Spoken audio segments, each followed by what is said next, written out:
খুব খুব বৃষ্টি হচ্ছে, তার মধ্যে আমরা কারখানায় চলে এসেছি, আমার বরের কারখানায়। তা বর কাজ করে, বরের কারখানা মানে বরের না, এটা কাজ করে, যাই হোক রেলের কারখানা এটা, ঠিক আছে। ওয়ার্কশপে চলে এসেছি। এই যে ড্রেস এগুলো চেঞ্জ করে সবাই, এইগুলো হচ্ছে লকার।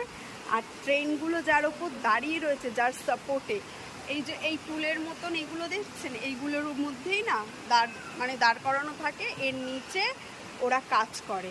এই যে ট্রেনগুলো এইভাবে দাঁড় করানো রয়েছে, এর নিচে ঢুকে ঢুকে কাজ করতে হয় পা ভাঁজ করে। এই ইলেকট্রিক বোর্ডগুলো সব কারেন্ট এখন বন্ধ করে রাখা আছে, কারণ আজ প্রচুর লোক আসবে, তার জন্য। কে কোথায় হাত দিয়ে দেয়।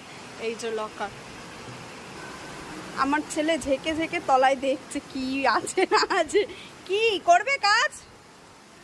এই আর ঢুকবে না, আর ঢুকবে না।